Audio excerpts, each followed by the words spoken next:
All right. Good morning, you beautiful people. We're starting a brand new project, like always. This one is a Yardzen design. This thing is gonna be pretty sweet.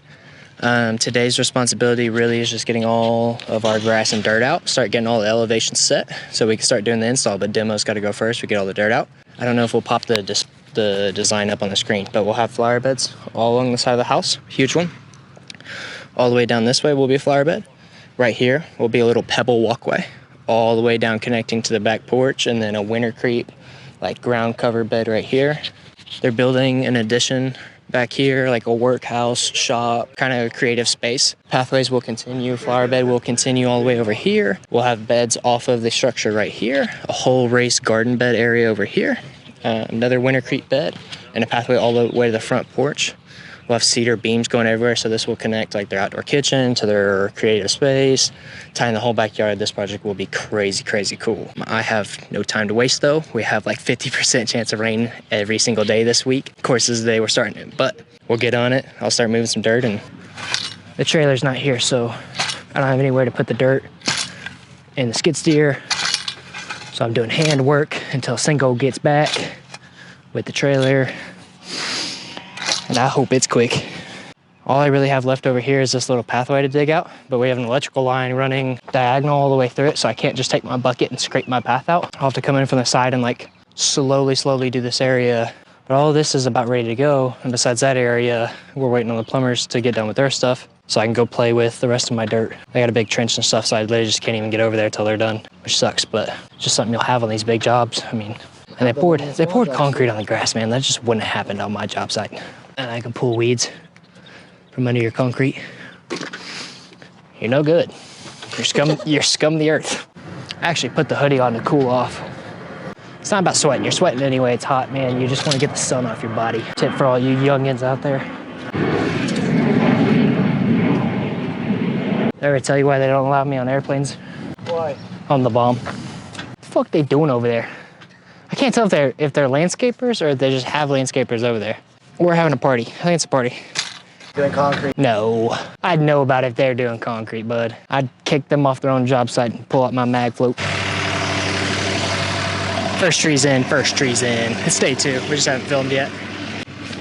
You ever watch Holes? No. You gotta watch it when you get home. That's homework. It's the best movie ever.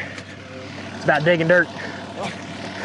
All right, I think we left off about day 2. We were planting our 10-foot Taylors, so it's day 5 now. I think that was Tuesday, it's Friday now. We basically have all of our plants in. We have all of our irrigation ran, except the heads, which is basically like all our pipe, all our valves are in. We're just leaving it like this so we can like adjust our heads and set them where they need to be. All the plants and fabric are in, except for our little ground cover beds, because I want to do those last, because there's other contractors coming in. I don't want them making a mess. We're probably 70% on our gravel pathways getting done. Whoa. Last night was like tornado weather, sideways rain. It was in Oklahoma special type of insane. So everything's super muddy and wet. It's kind of like a gross day to work on this, but what are you to do? Hang out till the boys get here. Do some quotes. Yeah. This has really changed how it feels out here, though. I believe it. I mean, Pathways cut and stuff. yeah, you are changing it quickly. You've only been here a week, so it's pretty substantial. But I like your daily updates. Like that from next project we do. That's day 1 for the McGill family. You give me that update in the mornings, I'm a happy lady. Good deal. You have done wonderful, and you've taken our feedback and you've adapted to us as clients, which has been really nice. You know, because every client's going to be different, have different needs, and to show that you can adapt to what our needs are, says something. You know. So. Good morning. Good morning. Don't be FaceTiming and driving. Check out this guy. There's some smaller ones. This guy's pretty big and like rounded. Okay, there you go. Hold on. Like you guys might be a little bit nervous FaceTime a customer. That's so quick and easy. Who doesn't love that? Like you just call and go, hey, you want this one right here? And it relieves the liability of getting the wrong thing. Builds a great personal connection. I don't know how to say all that, but like that's what you want to do. Oh yeah. Looks beautiful. I like playing on the skid steer. Almost dug all the dirt out in about a day. Maybe 2 days. 2 days we had all the dirt off the property.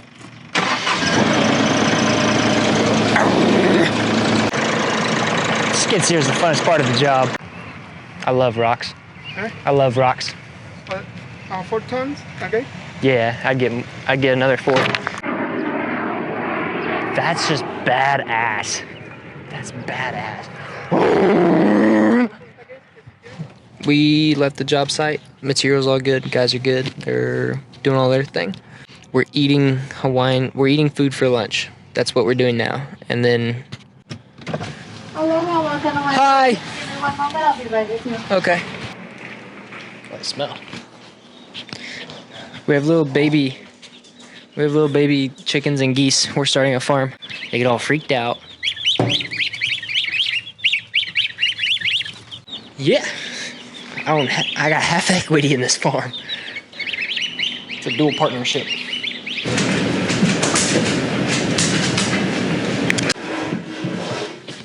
Mind me, bud. How long was the brisket cooked for? 45 seconds. 45? No. Oh, when it was Yeah. 2 a.m.? No, PM. PM. So it cooked all night and then to 2. We've had a 2 a.m. brisket. You ever been woken up to eat brisket middle of the night? It'll change your life. It really will. This is my day. I've already hit. How many quotes did we hit? I'm all Red Bulled out. 3 quotes. Hit 3 quotes already. We're back at Sarah's project. It's going great. Boys have moved 12 tons of material today. 8 tons yesterday. Let's check it out. Don't mind my door, okay? I'm a Ford guy. This is a Chevy. This just isn't working well. It's a mess. But project looks cool from here. I mean, it's almost all the way done. We got a couple boulders put in. This flower bed's done. The whole back fence line's done. Gravel, we'll come back to that. No big deal. This looks sweet. Is that not outrageous? Have you ever seen a bounce house that big? I've been to a couple bounce house birthday parties in my day, but nothing like that. I mean, you know how many backflips I could do in that thing? Yeah. All right, so at this point in the stage of the project, we basically did this project in 2 parts because the contractor's gonna come in and build this whole structure back here. He's gonna do some cedar beams over top. So I had the availability to come in early and do as much as possible without doing stuff that they would ruin, like this past way. Basically, at this point in the project, we have 65–70% of it done, and there's nothing left to do besides until after the other guys. All I'm doing is just double checking everything. That way there's not problems later on. Got 2 there. 3 right off the building. We have 2 extras. Cutout fabric's good. We still have all of our irrigation heads. So we're back. The GC is still finishing up little things on the building, but they have all of these cedar posts in, all these archways. They look incredible. And then her workshop is built and in. They have to do a little bit of trim, paint, and something else, maybe a little bit of stuff inside. So they're still on site today, we're on site today, so 2 teams.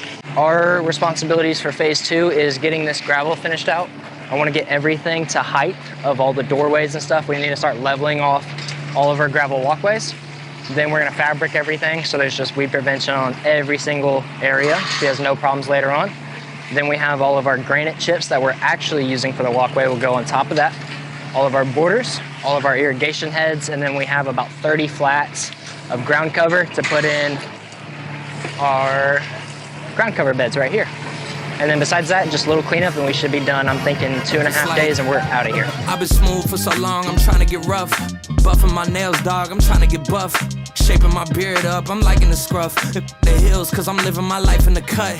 Can't imagine that I'm gonna meet my wife in the club. We gon' see though, I feel like she more of a CEO. Or maybe she doing volunteer work in Rio. It's not like I need her, but I would love to meet her. Another day, another dollar, another phone with another feature. I don't play goalie, but I'm my brother's keeper.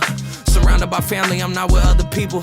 They say I got my pop's demeanor and mother's features. The garden's still private as ever, the gang thriving together. Your boys striving to be the most dominant. It's going? It's going, yeah. It's been a pretty eventful day. What are you working on? Just putting in this black eagle along the fabric. Putting in the final touch. You're a tank, Toby. You're a tank. Welcome to MTV Cribs. I'm your host, Bo Batchelor, part of Bo's Landscaping, founder, creator, president. This right here is our 2023 From Dirt to Details landscaping project, Yards and Design. Let's go through it. This is our main entrance right after the driveway. This is where you'd walk into this area from the front yard, from the garage, from your car, anywhere. Huge gravel pathway leading all the way down to the building. Right here, this is our hydrangea bed. There's a lot of shade in this area, so right here we have beautiful hydrangeas. They're gonna sprout up. This whole bed down the side is all Mexican feather grass. These things get super large, around 24 inches tall. They're gonna grow, bloom. It'll be beautiful, vibrant color. Behind it, 10-foot tailors. These are gonna create some privacy off the windows of the houses, block the neighbor's house. They're gonna create some tall privacy. In between each of the tailors, we have dappled willows, which will get very large, probably 5-6 feet tall. They're gonna completely block out this entire fence line, which is awesome.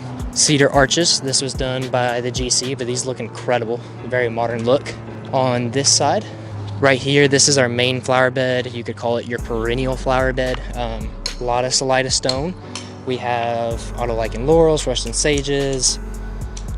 We have so many perennials. I don't know all the names of them. We have some climbing roses and climbing vines that will go up these arches eventually. But there's probably 40 plants just in this flower bed alone. Tons of color, seasonal color. It's great. The pathway takes a left turn and it goes all the way up to the back porch right by their pergola and their outdoor kitchen. So they have full access from their back patio to their secondary workshop space. This right here is our ground cover bed. It's basically a strip within our pathway. This is all winter creep. It's one of my favorite ground covers. It's gonna really spread out, sprawl, grow in. This will be nice, green, and luscious, and just be a little transitional piece right here. Pathway continues straight to the doorways of her workshop space, so she can walk right in from her car, the garage. She access there, or the back porch. Pathway continues over here. We have a couple Black-Eyed Susan perennials right here. This is a huge open patio. She's gonna put some raised planter beds all in here. That way she has like a vegetable garden, whatever she wants, whatever the customer wants to grow, she has the space to do so. Also just room for crafts, activities, huge patio right outside of the other door on this side. It's locked, that's okay. Some of my favorite things about the project, we have like boulders in these two beds. I have boulders in here, I have a green one there. I also have a green one right by the door. I personally love the tailors. I think they're an incredible design. This is a single trunk crepe myrtle, so this thing will really shoot up, really bloom and like sprawl over. It'll create a great canopy for all of this later on for years to come. I love, but it's a pain in our ass, is this black metal edging. It's great contrast, it has great color, but we're doing it at such a large scale to get a straight line with this flimsy metal. We're having to adjust it so much to get it like perfect, but I do think it looks very nice. So I made a huge mistake on this job site. So this is salida stone. It's 2 to 4 inch diameter. 2 to 4 inch stone does not cover your square foot area like a tiny gravel would. So this tiny gravel can probably cover 100 square feet. This can cover like 60 square feet per ton. I quoted the salida at like 100 square feet per ton. Long story short, I quoted about 10 to 12 tons of salida stone, and we needed 20 or 22 tons. So I completely screwed the pooch on the estimating for this stone. I will never make this mistake again because that was a very costly one. That ate up a lot of the dollars of this project. But very expensive mistake that I made, my fault. Now I know, now it will never happen again. A job like this wouldn't be possible without these 2 to 3 important things. The first thing is my team. I have an incredible labor force. My guys are very skilled, talented. They work very hard. They're great. They're knowledgeable, 14, 15 years of experience. We also have office staff. Office staff keeps all of this organized, keeps the materials on time, oversees the project. None of this would have been possible without those people in place. So those guys that are like 1 to 2 employees, they can't do a job like this size at this speed. And if you do it slow, you're losing money, so you can't do it. The second reason, honestly, the ditch witch. It replaces like 4 to 5 employees on the job site. It can move 20,000 tons of material all day long, no issues, no breaks. You can't do a project of this scale without one of these to move material, to cut grade, any of it. It wouldn't be possible without equipment. Other reasons are like our dump trailer, super handy for trash, low quantities of material. That is an absolute game changer. Good trucks. If you're running an old beat down truck, you can't do it. You can do it, but I don't know. The other thing I learned about doing a project this size is anything over 4 tons, any amount of material over 4 tons, I will not be getting myself. I'm calling a dump truck driver, and he will bring it to me on site. It is A, quicker, and B, cheaper. My employee is going to get taking 2 trips to a supply yard to get 4 tons each time, so 8 tons of material, and coming back to the job site costs so much more than it does to call a dump truck driver and go, hey, I need 6 tons, can you bring it to me? And he can bring it to you in an hour. This will take half a day to go get 2 trips of material. Thank you guys for watching. I hope you enjoyed it. I learned a lot on this project. I think this turned out amazing. Thanks for tagging along. I hope you guys enjoyed it. Catch us on the next one.